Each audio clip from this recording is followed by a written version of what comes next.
ഇന്ന് കോഴിക്കോട്ടയുടെ ശനിയാഴ്ച ദിവസമാണ്. ഞങ്ങളുടെ ഇടവകയിൽ പ്രായമുള്ളവരുടെ സംഗമം, വയോജന സംഗമം എന്ന് പറയും. ഒപ്പം തന്നെ രോഗികളും സംഗമിച്ച അനുഗ്രഹത്തിൻ്റെ ദിവസമായിരുന്നു ഇന്ന്. ഞാനിങ്ങനെ ചിന്തിച്ചു, നാളെ ഓശാനയാണ്.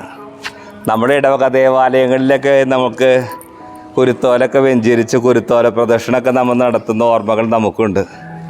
ഈ പ്രായമുള്ളവരൊക്കെ ഇന്ന് സംഗമിച്ചപ്പോൾ ഞാൻ വിചാരിച്ചു, എത്രമാത്രം ഓശാന പാടിയ നാവുകളും ആളുകളാണ് എൻ്റെ മുമ്പിലിരിക്കുന്ന ഈ പ്രിയപ്പെട്ട 140ഓളം വരുന്ന അപ്പന്മാരും അമ്മമാരൊക്കെ.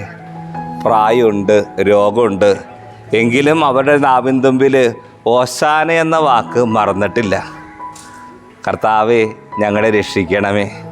അതിങ്ങനെ ചിന്തിച്ച് നോക്കിയാലോ, കർത്താവേ, നീ മാത്രമേ ഉള്ളൂ ഞങ്ങളെ രക്ഷിക്കാൻ.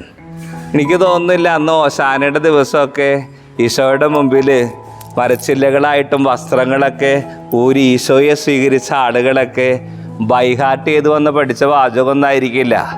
അവരുടെ ഉള്ളിൻ്റെ ഉള്ളിൽ നിന്ന് അവർ ഒരുമിച്ച് പറഞ്ഞ മനോഹരമായ പ്രാർത്ഥനയാണ്, കർത്താവെ ഞങ്ങളെ രക്ഷിക്കണമേ, കർത്താവെ നീ മാത്രമേ ഉള്ളൂ ഞങ്ങളെ രക്ഷിക്കാൻ. നാളെ ഓശാനയായിട്ട് കുരുത്തോലയും കയ്യിലെടുത്ത് ദേവാലയത്തിൽ നമ്മൾ ചുറ്റും പ്രദക്ഷിണം നടത്തുമ്പോൾ, വീടുകളിലേക്ക് കുരുത്തോലയായിട്ട് പോകുമ്പോൾ നമ്മുടെ മനസ്സിലൊരു ചിന്തയുണ്ടാകണം, ദൈവമേ, എന്നും ഓശാനയായിരുന്നു ഞങ്ങളുടെ ജീവിതത്തിലെങ്കിൽ. നമ്മൾ പറയും ഏറ്റവും ബുദ്ധി കുറഞ്ഞ മൃഗമാണ് ഈ കഴുത എന്ന്.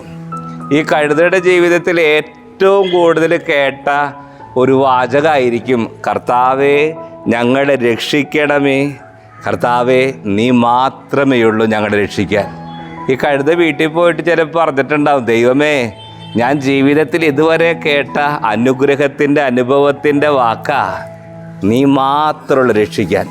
ഓശാന ദിവസം നമ്മളും പ്രാർത്ഥിക്കണം. ഞങ്ങളുടെ ജീവിതത്തിൽ എല്ലാ ദിവസവും ഹൃദയത്തിൻ്റെ മിടിപ്പ് പോലെ വിശ്വാസത്തിൻ്റെ മിടിപ്പുകൾ ഞങ്ങളുടെ ജീവിതത്തിലുണ്ടെങ്കിൽ എന്നും ഓശാന ഒരുക്കണമേ.